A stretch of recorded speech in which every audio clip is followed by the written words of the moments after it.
Hey everyone, it's Matt here. Welcome back to another episode of Savant's Tech Talk.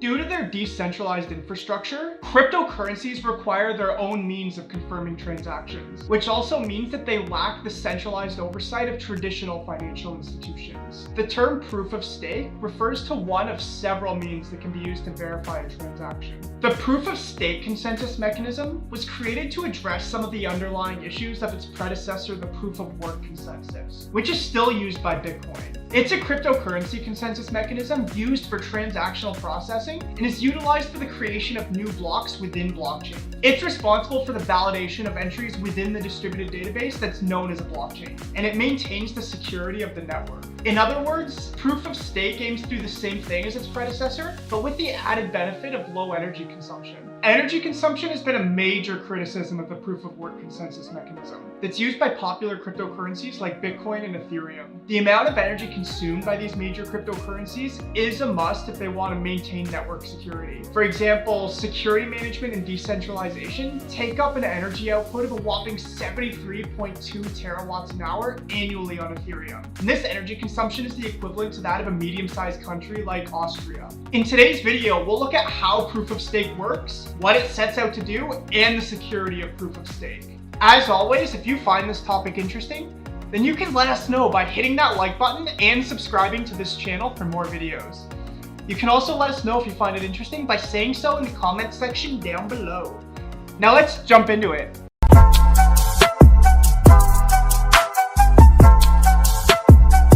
So how does it work?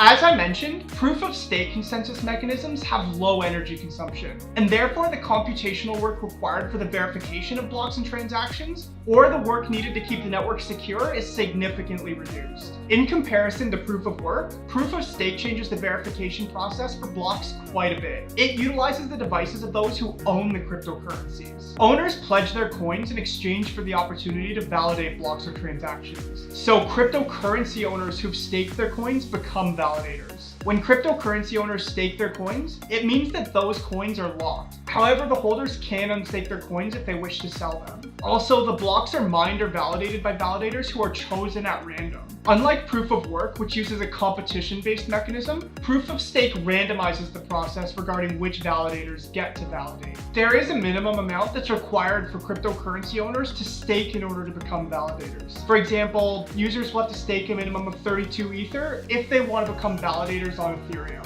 Also, once a certain numbers of validators confirm the accuracy of a block, the block is then finalized and closed. There are a number of different ways that can be utilized by various proof of stake mechanisms for block validation. For example, when Ethereum finally switches to proof of stake, shards will be used to submit transactions. A transaction will then be verified and added to a shard block by a validator. For a shard block to be proposed, it will need the attestation of a minimum of 128 other validators. After the shards have been verified and the block has been produced, the block will only be closed if 2/3 of the validators agree that the transaction is legitimate. So what does proof of stake set out to do? As I mentioned earlier in the video, proof of stake aims to reduce energy consumption and be more eco-friendly as a result. It also wants to solve issues pertaining to scalability, which permeate the proof of work protocol. In contrast, proof of work is a more competitive method of transactional verification. So it naturally motivates people to hunt for ways to gain an edge, particularly when money is involved. Users can earn more Bitcoin if they become miners, which entails confirming whether transactions in blocks are valid.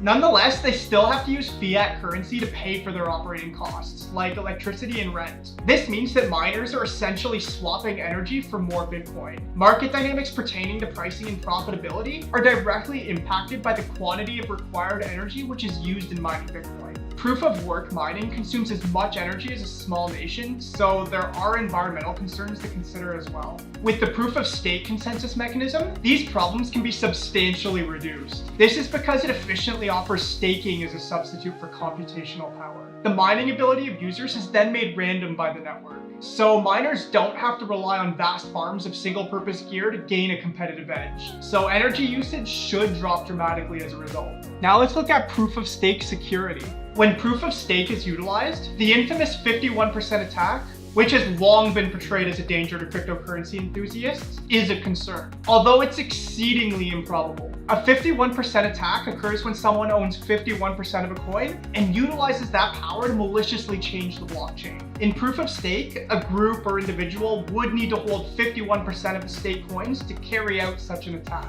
Since they would require controlling at least 51% of the stake cryptocurrency, these attacks are not only extremely expensive to carry out, but also highly impractical. This might also cause the value of the particular cryptocurrency to drop. So it wouldn't make any sense to lower the value of a cryptocurrency that you have a majority stake in. Rather, miners are more inclined to maintain the security and well-being of the network. Due to its functionality, proof of stake can not only be beneficial to investors, but also for the cryptocurrencies themselves. This is because cryptocurrencies that utilize proof of stake as a consensus mechanism are able to quickly process transactions at low costs. This not only makes networks more scalable, but also makes them more attractive to investors. And they can provide a source of passive income for investors who can earn rewards by staking. All of that, coupled with the fact that it's more eco-friendly, means that it will continue to gain more acceptance as a consensus mechanism.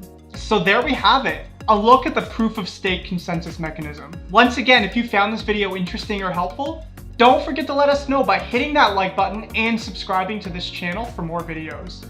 Thank you for watching.